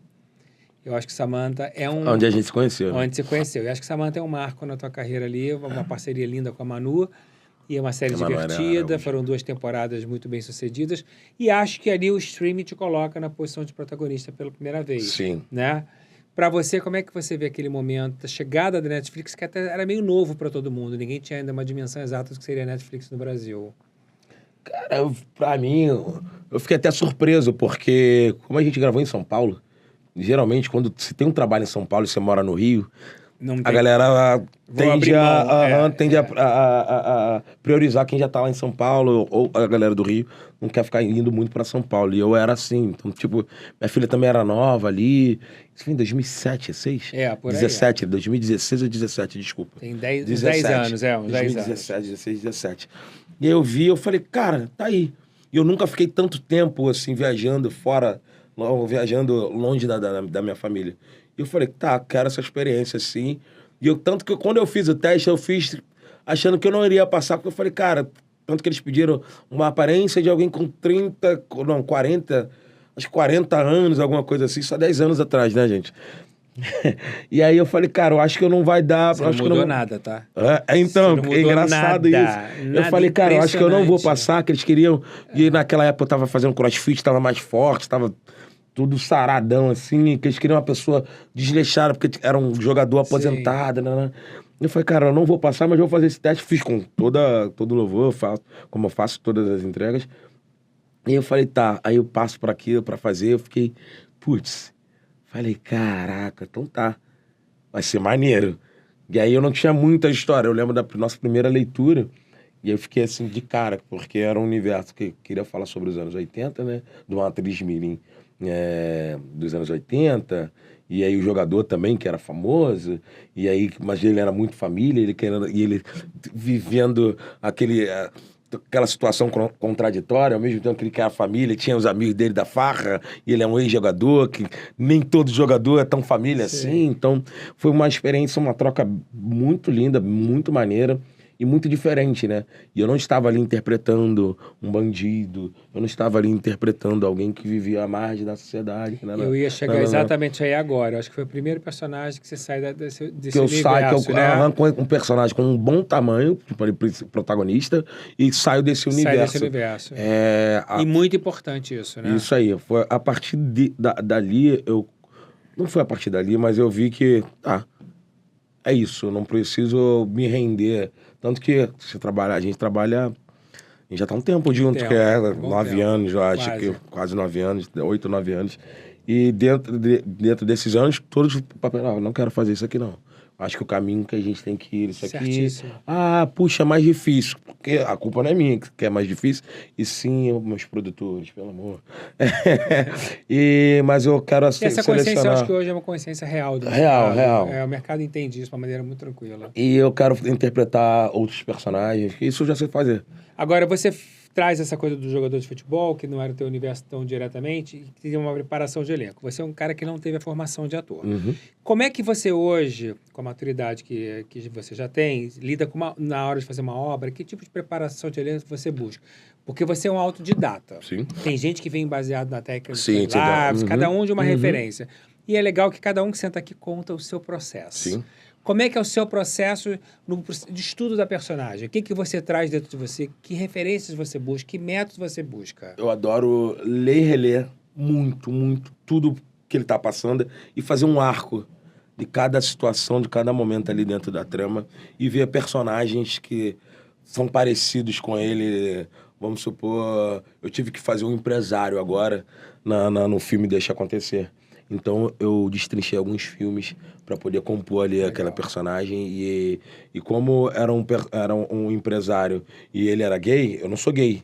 Eu falei, tá, como é que eu posso fazer isso? E ao mesmo tempo eu falei, cara, eu não quero que interpretar, fazer estereotipado, um gay estereotipado, porque tem gente que já faz isso e isso é ruim pra caramba. Sim, Eu conversando muito com amigos e conhecidos gays, vou dar exemplo, Carmo Dallavec, que é meu parceirão, a gente conversando, ele, irmão, amigo, tá certíssimo isso. Então fui conversando, então esse é meu processo, eu vou buscando coisas onde eu posso, que é vendo filmes. Então basicamente é pesquisa. É pesquisa. Pesquisa. Acho que quase todos fazem assim, né? Acho que pesquisa acho que é o melhor campo, assim, para você estar ali compondo ali dentro do seu personagem. Você tem passagem pelo Anderson dos pais do Anderson Silva, dos pais. Que era um empresário também. Depois How to Be, que eu adoro. Aliás, voltou pra Paramount. Que Voltou? Voltou. Ah, bom saber. Até postei. Bom saber. Voltou. How to Be, a Carioca, também você fez. Que momento você analisa, que né, você vem numa crescente no streaming, que momento você analisa hoje o streaming no Brasil? Você acha que nós já temos realmente uma cultura enraizada das séries? Você acha que o streaming já é uma audiência consolidada? É um assunto de todos os lugares? Marquinhos, eu tenho minhas dúvidas, sabia? Tem anos, vamos supor, há 2 anos atrás eu falo, caraca, o streaming veio assim, bombou, passou, os filmes diminuíram, os streams estão tipo bombando, depois para. Depois só filme. Aí ano passado para esse ano, longas vários, até média a galera tá fazendo. Aí mas 2026 confuso. É a retomada. Entendeu? Eu fico confuso. Estamos vivendo o começo da retomada. Legal pra caramba. Literalmente. Mas como lógico, hoje em dia eu prefiro fazer série porque te dá mais oportunidade de você estar ali brincando com o personagem. Fica mais tempo ali, você ali dentro da personagem e coisa e tal. Porque nós estamos vivendo um momento, né, Douglas, que o audiovisual brasileiro, não só pelo cinema, tomou uma projeção mundial que a gente nunca teve. Nós mesmos vamos estar na festa do Golden Globe, vamos um dos 300 convidados apenas, né, onde o mundo inteiro botou a gente como prioridade. Então, eu acho que agora a gente vai começar a desenhar uma nova história. Eu tenho essa esperança. Você tem essa esperança? Tenho. E eu vejo que o mundo, como você disse, está consumindo muito o Brasil. Sim. Estamos na moda. Estamos, muitos. Porque eu vejo muitos gringos vindo para cá para fazerem coisas. Acho que nem só falando como ator, falam sobre o audiovisual. A galera da internet vem muito para cá. Sim. Eles ficam falando muito sobre o Brasil. Então, automaticamente, as empresas, vendo isso, falam, opa, temos que ir para lá, então contar as histórias. E o Brasil, cara, ele é tão plural de histórias, de coisas para serem contadas, que eu acho lindo. Tem um seriado que eu amo, que isso para mim é muito irado. Eles são os nossos super-heróis, que é o Cidade Invisível. Adoro. Isso para mim. Que tem o Saci Pererê, que tem a Cuca. Fala do folclore brasileiro. Carlos Saldanha. Carlos Saldanha, do How to Be. Ele dirigindo How to Be. Olha, que até tinha sido isso. E eu achei aquilo ali sensacional, que eu sou um adulto meio crianção, que eu adoro coisas assim de jovem. Eu adoro jogar videogame, adoro jogar um PC gamer. Então, poxa, quando eu vi essa série, eu falei, cara, são os nossos super-heróis, irmão. Sabe? Então, tipo, eu queria muito fazer alguma coisa nessa série, ser algum super-herói ali dentro daquela série. Douglas. Mas é isso. São tantas histórias que a gente tem pra contar. Sim. Você sonhou com Hollywood em algum momento? Você tinha? Sonhou? Vários. Eu sempre tive uma promessa pro meu amigo, já fiz pra alguns amigos, né? Que eu seria o primeiro ator brasileiro a trazer o Oscar pro Brasil. Eu não fui, mas também o sonho ficou aqui. Então vai estar tudo bem. Mas isso na sua cabeça ainda é assim, eu quero trabalhar lá fora, ou você trabalhar no Brasil já te deixa... Eu já tive... É porque... Vamos lá, né? Eu tô com outras influências, né? No caso, minha família. Então, eu trabalhar lá fora, de alguma época na minha vida, já foi um pensamento. Hoje em dia, não, porque é todo um processo. Sim. Eu teria que mudar, tirar minha filha, a mais velha. Vou falar nem da pequena, que a pequena eu acho que iria se adaptar mais rápido, mas a mais velha teria uma certa dificuldade, já tem 15 anos, vai fazer 15 anos. Então, imagina, sair daqui, ir para outra cultura, tentar saber. Tem vários amigos que fizeram isso. Eu acho maneiro pra caramba, mas eu já tive esse pensamento, mas hoje em dia, não. E acho que hoje o grande barato mesmo é você ir pelo mundo através do seu país. O Brasil hoje te leva para Hollywood Isso sem que aí. você precisa viver em 100%. Hollywood. Acho que é um privilégio. Bom, agora, minha gente, eu vou tocar um assunto que vocês mesmos me cobram muito, que é sobre a questão do Big Brother. Sim, o Douglas Silva foi o único caso da Montenegro Tales no Big Brother e espero que seja o único, sim. Porém, eu quero contar para vocês o porquê do meu apoio total a esse ator maravilhoso. Quando o Douglas teve o convite pela primeira vez, ele negou. Da segunda, terceira, ele foi na minha vibe, e na segunda e na terceira ele tomou a decisão e falou, eu irei. Nós marcamos uma reunião no escritório para discutir o assunto, se a gente ia permanecer ou não, porque era uma experiência que eu não estava disposto a viver, por questões que vocês todas sabem, da minha posição perante o programa. O Douglas foi tão verdadeiro que eu pedi para ele, traga a sua família, porque eu não gostaria que você corresse o risco de deixar de ser quem você é. Era a minha maior preocupação. A carreira dele ficar ilesa, em função também da personalidade dele disposta 24 horas. E quando ele trouxe a família dele para mim, a mulher, as filhas, até a irmã da esposa, fizemos um grande media training, eu vi tanta verdade. Eu vi que aquele pai de família, aquele marido era tão real, que eu falei, você está pronto para se expor num programa desse com muita tranquilidade. Acho que você não vai se arranhar em nenhum minuto. E foi o que aconteceu. Deu tudo super certo, ele saiu super bem. E eu tenho que reconhecer que foi um super divisor de águas na carreira dele, potencializou. Não quer dizer que eu quero usar esse modelo de negócio para outros atores. No meu escritório, ano passado foram 10 convidados, assim, mais de 50 pessoas já foram. Eu fico muito feliz quando todo mundo diz não, porque eu acho que o caminho do brasileiro, de um ator, não é o reality. Estamos falando de um case de sucesso específico, que eu fico muito honrado dele estar junto comigo nessa. Mas agora é você, a palavra é sua. Então, foi engraçado isso. Eu vou fazer aqui um adendo à fala do Marquinho, porque minha esposa também não queria. Ah, não? Não. Eu achei que ela quisesse. Porque a gente ficou na dúvida. Ela falou um não, e aí eu falei, tá, vou perguntar ao Marquinho também. E aí foi um não, foi quando eu ia dar a negativa lá pra eles, e aí depois eu decidi que sim, porque pelo que eu já contei aqui, dá pra ver que eu vou me adaptando, né? Totalmente. Sempre. Totalmente. E eu acho... Mas eu acho que você não tem personagem, isso é muito bom. Isso eu não tenho. Você não tem. E aí eu vi que era um momento em que era pós-pandemia, né? Foi em 2021, com 2022 foi a edição que eu fiz, que eu participei. E eu vi que era um momento em que todo mundo tinha que tinha que trabalhar com a internet. Você querendo ou não, hoje em dia, você não pode falar que a carreira do ator não está atrelada à internet, Sim. porque as grandes marcas estão lá. Elas estão deixando até de produzirem comerciais para passar na TV para Mídia poder eletrônica perdeu espaço para digital. Total. É isso. E eu vi que eu tinha que ter uma crescente dentro das minhas redes sociais. E organicamente, para eu atingir os números que eu tenho hoje em dia dentro das redes sociais, seria muito difícil. Por quê? Eu não era de postar muito. Eu tinha um lance ali com a minha filha, que surgiu na pandemia, né? Com a Maria Flor, de fazer umas danças, mas eu não era de postar muito o meu cotidiano. Foi uma iniciativa da Maria Flor ou sua? Oi? A iniciativa foi de quem? Da Foi dança? da Maria Flor. E aí, eu não era de postar muito. Então, eu falei, cara, acho que é uma grande oportunidade.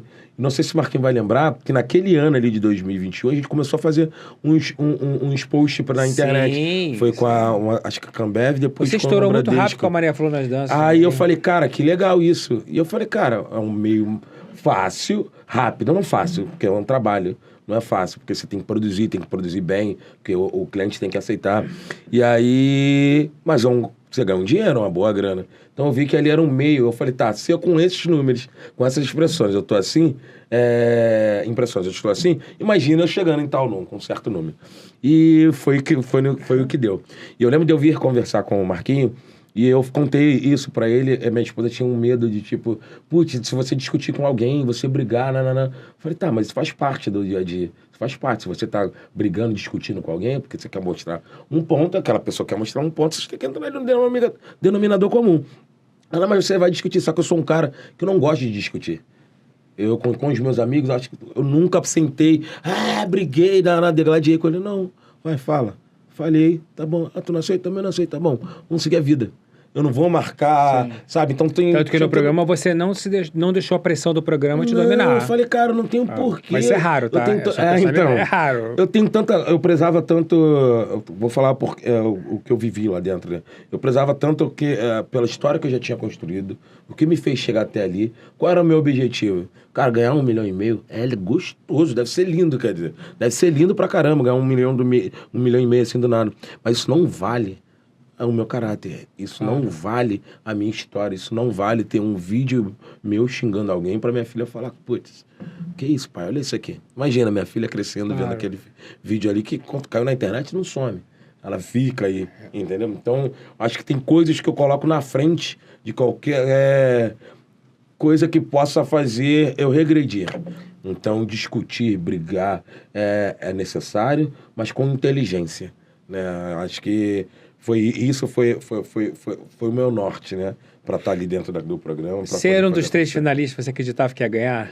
Cara, eu acreditava. Eu falei, tá bom. Eu não acreditava. Até então, quando a gente chegou ali com 7, e 7 homens ali, foi uma edição assim... histórica, 7 homens ali. Ninguém, cara, nunca foi assim. E aí não sei quantos pipocas. Eu falei, caraca... Falei, cara, tá acontecendo alguma coisa ali bem maneira. Falei, tá, eu estou fazendo parte de alguma coisa bem irada. Aí eu falei, quando eu cheguei ali na final, falei, caraca, cara, eu vou ganhar isso aí. Falei, tá, mas ao mesmo tempo, eu não deixei aquilo, tipo, me dominar. Pra eu já não, já ganhei. Porque é isso, tudo pode acontecer e aconteceu, não ganhei. Mas eu ganhei outras coisas. E na hora que anunciou o 3º lugar, muita decepção? Não. Acho que pra eu estar ali já no final, é isso. Alguém tem que ter... Pra ter o primeiro, tem que ter o segundo, tem que ter o terceiro. Eu fui o terceiro e tá tudo bem. Sabe? Lógico que não é a mesma coisa que ser o primeiro, que o primeiro ganha um dinheirão. Mas, cara, eu fui até o final sem mudar, sabe? Sem mudar quem eu sou, sem decepcionar ninguém. Então, tipo, quando eu saí de lá, cara, eu senti tanto amor de muita gente, que eu ficava assim, eu falei, caraca, calma aí, gente, calma aí. E era louco, porque... Eu já era o Douglas Silva. Sim. Então, tipo, só que agora você virou o DG do Big Brother. DG do Big Brother. Até hoje, DG? Até hoje. Até hoje. Então era um amor. Eu falei, cara, deixa eu administrar isso aqui. De pessoas que eu conhecia, mas que não se aprofundavam e depois passaram a se aprofundar. E é o normal. Isso acontece.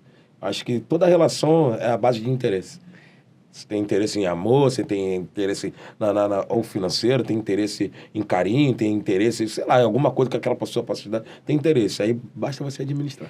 E falando com a máxima verdade, fez VT? Fiz VT, não fiz, cara, não conseguia. Eu entendi isso depois, cara. Quando eu saí, que eu fui ver, eu falei, é assim? Eu não sabia que tinha Sincerão, cara. Falei, toda segunda? Porque você não assistiu o programa, né? Não, já vi, cara, eu vi umas outras edições. O que teve lá que foi da Juliette, que foi no meio da pandemia, eu via, mas ao mesmo tempo já mudava, já ia pra lives que a gente tava no meio da pandemia. Eu não era de ficar aqui estudando o programa, cara. A amizade permanece com o Pedro Scooby? É PA, sim. né? Pedro Scooby PA. PA vai lá em casa, a gente tá fazendo um trabalho juntos. E foi uma coisa que surgiu naturalmente mesmo, né? Mas hoje eu sou muito mais... O Scooby é muito mais presente na minha vida do que o PA, porque o Scooby mora aqui no Rio de Janeiro, então a gente se fala sempre, assim, sempre. A família dele juntou com a minha, então a gente estendeu, né? Agora a família dele é extensão da minha extensão da dele, e a gente tem até um grupo da tranquinha nossa, a gente marca toda semana, 2 vezes na semana, a gente marca pra jogar tranca e ficar queimando a carne e conversando. Recentemente... o Douglas teve um convite para um outro reality. E quando a Fernanda veio conversar comigo, o editor dele, eu falei, já pode dizer que por mim, não. Ela falou. Como é que hoje você analisa o mercado de reality no Brasil, no caso do ator que busca uma projeção? Porque eu sempre uso você, inclusive no meu curso Ser Artista, você tem um case que é você. Uhum. É uma hora que eu falo de você. Legal. Né? Porque eu preciso me posicionar, como eu depoio muito contra o programa no sentido, né, de carreira, que eu não acho que seja o caminho do ator, mas que você é um case de sucesso e que eu tenho que reconhecer e que você fez muito bem ter feito, eu não posso negar. Né? Eu tenho que ser justo. Mas como é que você vê hoje tendo passado tudo isso, se um ator chega pra você e fala, DG, minha carreira não tá andando, eu acho que eu tenho que fazer um reality. Você fala assim, é o caminho? Nossa, hein? Acho meio complicado, dependendo da situação, acho que dependendo do desespero, da minha intimidade com a pessoa, né? Mas acho que tem que analisar. Primeiro, a pessoa tem que se conhecer, ela tem que entender até onde ela vai para aquilo, até onde ela pode fazer para ter aquilo. Acho que é o primeiro passo, né? Acho que foi o meu primeiro passo. Que eu não fui o meu objetivo no programa não era esse. Não era eu ganhar o prêmio. Então não ia fazer de tudo para ter aquele prêmio, como muita gente fazia. Meu objetivo era outro, que era ter um alcance, um aumento nas minhas redes sociais, que automaticamente já iria acontecer. Então, tipo... E melhorar a sua vida financeira, toda, né? Que já iria, eu já sabia que automaticamente acontece. O mundo não ia parar ali em 100 claro. dias, depois eu veria um 101, 102, né? Então, para alguns, até já dei esse conselho de ir e outros não. Eu falei, cara, não vá, cara, acho que não é teu perfil, porque você tem... não quero falar problemas, mas acho que é a palavra que eu tenho que utilizar para ser bem... para explicar bem. Você tem esses problemas, eu acho que isso iria te atrapalhar muito. E depois eu acho que para você se recuperar, acho que seria ruim. Aí ele, né? Eu falei, então, acho que dá para você ir para outros meios. Mas ao mesmo tempo, é um meio... que tá acontecendo, cara? O mundo tá mudando. A gente tá evoluindo, cara. Não tem pra onde correr. Isso vai estar associado. Não quer dizer que você seja menos ator ou você é mais ator fazendo reality ou não. Acho que é uma parte da sua vida. Acho que existem outros... Vamos supor, o Dança dos Famosos. Pra mim é um reality. Você tá ali, tá fazendo, você fala. Você só não se filma todo dia, as pessoas não têm acesso. Mas todo dia, durante, sei lá, 2 meses, 3 meses... Você tá ali durante a semana inteira, você parou sua vida para dar atenção àquilo ali, sabe? Eu falo muito isso porque, assim, nesse momento agora, eu lamento muito uma atriz como a Solange Couto, que é uma pessoa que eu gosto muito, que eu tenho muito carinho, tá passando... Acho que nem ela tem dimensão da imagem que ela tá passando aqui fora, perante os problemas dos depoimentos que ela tem dito lá dentro.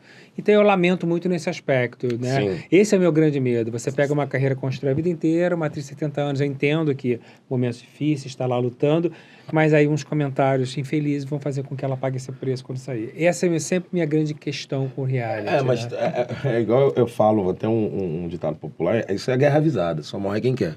Então você sabe como o programa funciona, né?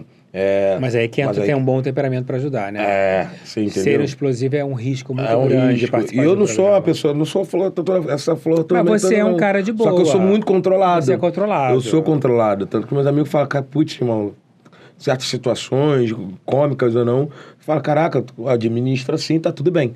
Acho que a pessoa tem que se conhecer. E eu me conhecia. Acho que esse foi um dos pontos que a gente falava. Pô, você vai fazer? Eu falei, não, eu me conheço. Não sei se você lembra na mesa, a Carolina levantando. Totalmente. Eu me conheço, eu sei que eu vou fazer. Inclusive, isso eu não vou fazer. Tem que relatar o depoimento da sua filha, que eu sou fã dela, que ela fala, não, meu pai pentei meu cabelo, meu pai estuda comigo, eu amo meu pai. Eu falei, pô, esse cara é o meu pai. Agora é com a Morena. Agora é com a Morena, mas é um cara, é um pai de família, é verdadeira a coisa, sabe? E isso é bacana, isso é bacana, claro. Eu me conheço, eu sei o que eu posso fazer, eu sei o que eu não devo fazer, sabe? Então, eu me policio muito. Acho que... Porque a vida já não é fácil pra mim. Eu sou um homem preto, periférico, então já tenho que me policiar. Tanto que eu vi uma entrevista agora do Xamã, ele falando em algum lugar que ele estava atrasado para um estúdio, e aí ele estava na Lagoa, e aí como ele estava atrasado, ele foi correndo, e aí falaram que era assalto, pararam ele, prenderam ele, coisa e tal. Jura? Eu não corro na rua justamente por isso. Eu não ando, tem certas coisas, às vezes eu deixo de atravessar. Eu Douglas Silva, atravesso. Ruas, eu não vou passar por aqui não, pra, sei lá, tô vendo um grupo de pessoas brancas, não sei o que lá. Cara, estou mais pro canto de cá, pra não ter chance de acontecer nada, entendeu? Não sei se é uma Karen da vida, pra dar um escândalo aí, eu tenho que passar por uma situação que eu não deva, entendeu? Mas ao mesmo tempo, eu vou no Village de chinelo, de bermuda, de regata. Entendeu? Mas são coisas assim, a gente vai se policiando, eu vou me policiando, então eu me condicionei a isso. Então por isso que vai de pessoa para pessoa, né? Eu fui pro reality porque eu me conheço, eu sei me policiar, sabe? Você hoje e Maria Flor são uma dupla, de alguma forma, né? E eu tenho certeza que projetos virão, não vou dar spoiler aqui porque eu não posso, mas assim, você olha para sua filha como uma possibilidade de um trabalho real junto, porque vocês têm uma troca muito forte? Marquinhos, você acredita que não, cara? Não? É muito louco Uau! isso, acho que acontece. Eu achava porque que ela você tinha vive- isso como meta. Não tenho. Eu falo pra ela, cara, eu vou fazer de tudo pra que... pra tudo que você pensa acontecer. Mas ela não tem essa expectativa? Não, Também então, não? eu tenho medo de eu virar aquela mãe de mim, sabe? Pai de Sei. mim. Eu não quero isso. Então, tudo que eu falo, eu acho que isso aqui seria legal, eu sento e converso com ela. Se ela falar que sim, vai acontecer. Se ela falar que não, não vai acontecer. Tanto que é que o projeto Sim. primeiro. E aí, sim, sim. Não, não. Ela tem muita personalidade, né? Tem muita personalidade e eu acho isso muito bom. Bom, Acho que muito bom, é isso. muito Nossos bom. filhos têm que ter personalidade Muito para bom. poder discernir, para poder falar sim e falar não, sabe? Eu acho que Muito bom. a gente não pode negligenciar toda essa inteligência emocional que nossas crianças têm. Você, novelas, você tem trabalhos super legais, como Fuzue, Todas as Flores. Amei Tem essa saudade da novela. novela? Amém, tem. Tem. Como é que você vislumbra hoje o momento de a gente ter praticamente uma lei que 40% de um elenco tem que ser preto? É uma grande vitória, né? Acho que é pra caramba, acho não, certeza que é, porque isso faz com que pessoas que não estão ali trabalhando sejam vistas, opa, vem cá trabalhar. Eu falo isso sempre, pergunto até a Fernanda, falo, cara, nem ligo de eu fazer, adoro fazer teste, cara, me chama pra fazer teste. Porque agora isso faz com que, opa, estão me vendo, estão lembrando de mim. Eu me sinto lembrado, sabe? Sua vaidade não fica nem um pouco abalada no teste? Não fico. Tanto que tem personagem que eu falo, Tem gente putz, que não gosta, tá? eu sei disso. Aí tem personagem que eu falo, putz, eu penso, cara, me chamaram pra fazer teste pra esse personagem, cara. Não é menosprezando o personagem aqui, tipo, cara, não precisa testar uma pessoa pra poder fazer isso. A pessoa, você já conhece a história da pessoa, e a pessoa vai fazer de boa. Então, mas aí são... Eu acho o teste uma coisa super democrática. Uhum. Eu acho que é muito, muito legal.